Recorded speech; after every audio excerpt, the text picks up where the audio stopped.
Good morning sa lahat. Tara mag-layout and design na tayo ng ating prayers for the GC guys. Using cellphone tayo, docs apps and slides apps ang ating ginagamit na pang design. Punta muna tayo sa ating docs apps. And then, edit muna natin. Punta tayo sa pinakadulo. Scroll down tayo using arrow down.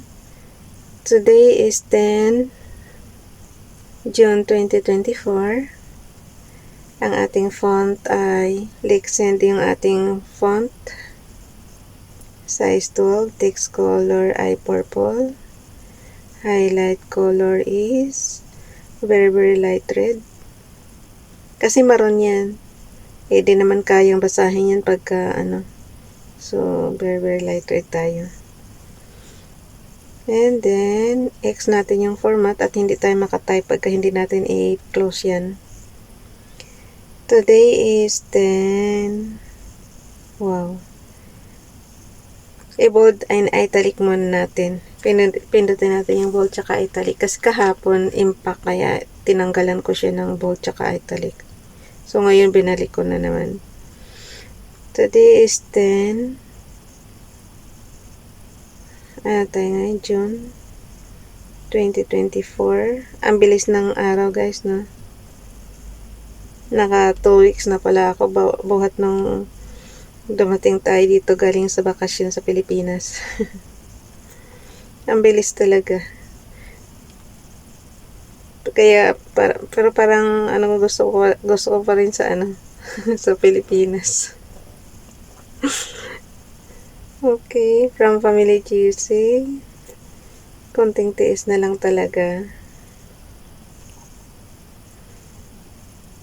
At tayo'y babalik na sa ating lupang sinilangan. Alam nyo guys, totoo yan.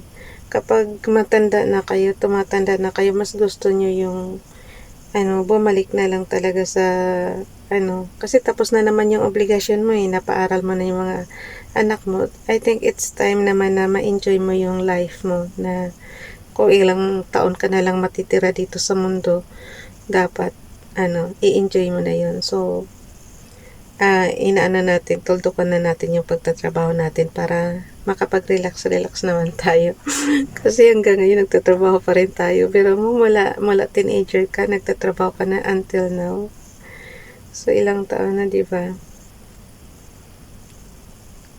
3/4 ng buhay mo nagtatrabaho ka. Ay, nako. Yung 1/4 lang doon, yun yung mula baby ka hanggang sa nag-teenager ka. Yun sarap buhay yun, yung elementary days mo. Pero nung high school ka na, nagtumpisa ka na magtrabaho. Tapos, hanggang ngayon, trabaho pa rin. So, kailangan natin tuldukan na natin next year yung pagtatrabaho natin. So, plus image from photos. Punta tayo sa albums, screenshot. Piliin natin yung screenshot. Kung saan kasing folder na nakalagay yung iyong graphics, guys. So, doon tayo. Ralph Lion Pagobo Vlogs. And then, Princess Diane Channel. Yung mga, nga pala, gustong sumali sa Family GC, guys, pakikontak yung aming founder, Harry B. De La Cruz. Or yung mga admins, co-founder Muti, admins Roger Pakatang, Aileen Samarin, Aiki Akma, Sarah Golinga, Nanay Elsa sa Amerika, at ang inyong lingkod, Ralph Lion Pagubo Vlogs. So, ilagay na natin tong kay Ralph dito sa itaas. Cut lang natin. And then, kasi ako guys, add lang ako ng add. So, ang ginagawa ko, para mabilis lang ba, tsaka na natin ipipaste pagka ilagay ko na lahat. So, okay na siya. Cut and paste lang naman. Basahin natin dito. Yung mga, guys, ilagay nyo lang sa GC and then i-confirm na yan ng mga admins. Pasensya na, hindi, yung pagsasalita ko rito. Kasi habang nagsasalita ako, nagagawa ako ng nag-layout ako ng ating prayers. So, basahin na natin. 10 June 2024 from Family GC, Ralph Lion Pagobo Vlogs. Paki-subscribe guys. Tehillim Psalms chapter 119 verse 162. I rejoice at thy reward as one that findeth great plunder. Basahin nga natin sa ating sa ating, ang tihilim guys is awit. Awit 119 verse 162. Sabi ko sa inyo yung chapter 119 ng awit, yan talaga pinakamahabang chapter. 162. Okay, nakalagay sa kanya, dahilan sa pangako mo, nagagalak yaring buhay, katulad ko, ay taong nakatuklas noong yaman. Oh, dahilan sa pangako mo, nagagalak yaring buhay. Buhay guys is word sa ano, is emra sa ano, sa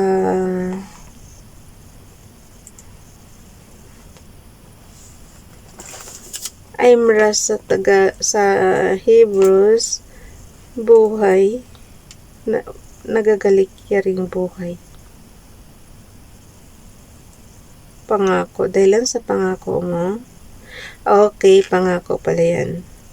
Kasi sometimes guys, yung salita ng ano, subject tsaka predicate, minsan nauuna yung subject. Ay, minsan nahuhuli yung subject dun sa predicate. Mayroon ganun, kahit naman dito sa Cantonese, ganun din eh. So yun, dahilan sa pangako mo, nagagalak, I rejoice at thy imra word, pangako. Imra word, dahil sa pangako mo, dahilan sa pangako mo. Okay. Paisa-isa lang guys. Basta lagi niyong tatandaan, ang Tehillims is awit yan. And then, screenshot na natin to, on and off button and love volume button. Pilisan na at pagbabasa pa tayo ng ating repost prayers. So, edit lang natin to nang mailagay na natin sa ating slides apps. Edit, crop. Pag na, ano nyo na, pag na-screenshot nyo na, ano nyo lang, i-edit nyo lang yung graphics. Click nyo lang yung graphics, lalabas na yung mga submenu. So, piliin natin yung crop. And then, check na yan. And then, save. Yung parang diskette doon sa corner. Save ang tawag dyan. Saving picture. Okay. Delete na natin yan. Hindi mo kailangan kabisaduhin ang commands dito guys. Kasi, ano naman to? Mino-driven ko. Ano yung picture? Yun na yun. Yun ang ibig sabihin niya. So, madali siyang maintindihan. Kasi nung nag-aaral pa tayo, kinakabisado natin yung mga mino, submino. Ngayon, hindi na kailangan yan. Kailangan lang natin, kaharap lang natin yung CP natin, and then hawakan natin. Ayan. Mino-driven nga siya, diba? So, today is 10. So, punta tayo sa slides number 10. 10 ng June. Naku po, kunting oras na lang pala ako. Basahin na natin yung number 10. Kaya lang napakarami nito. Magbawas tayo, guys. Oh. 10.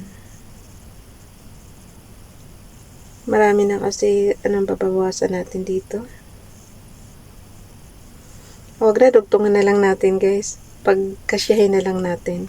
Yan na kasi yung repost prayers natin. So, idagdag pa natin yung isa natin ngayon. Image from photo. So, magiging 4 na column tayo. Magsisiksikan sila. So, ilagay natin to dito. Oh, undo. Pag nagkamali guys, undo lang ha. So, yung last command, yan ang re-retrieve niya. And then, isagad na natin sa ating canvas. Pag hindi kakasya, i-compress natin. Ganun lang siya kasimple guys. So, kunin muna natin yung ating replace muna natin yung ating background. This one. And then, we have here. Okay, nagkasya naman. Kaya lang, ang problema pagbasa, maliliit na yung font guys. So, gawin natin.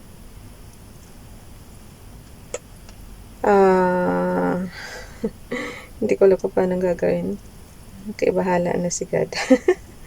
Hindi guys, ano na lang mga ka-GC ko, i-zoom nyo na lang din. para para mabasa nyo tulad ng gagawin ko ngayon.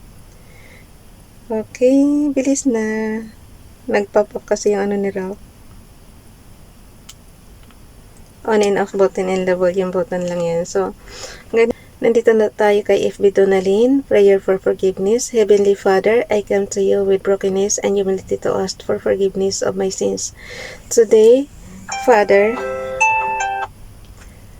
bilisan na natin guys. Dito tayo kay FB Donalyn. Prayer for forgiveness.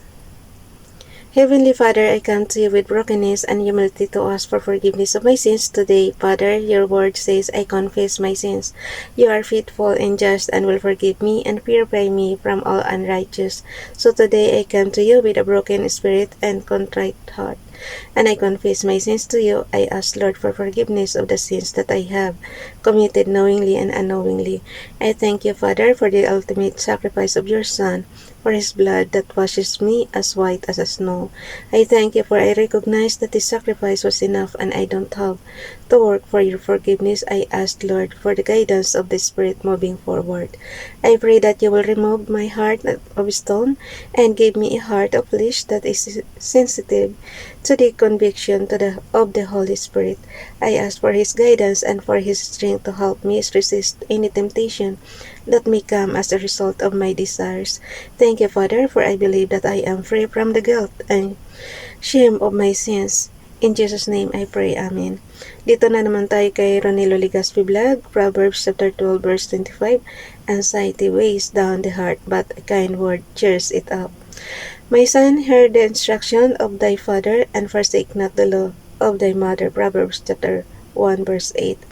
Kay Ralph Ryan Vlogs naman, for the word of God is quick and powerful and sharper than any two-edged sword, piercing even to the dividing asunder of soul and spirit, and of the joints and marrow, and is a discerner of the thoughts and intents of the heart. Hebrews chapter 4 verse 12. Bible King James Reveal It.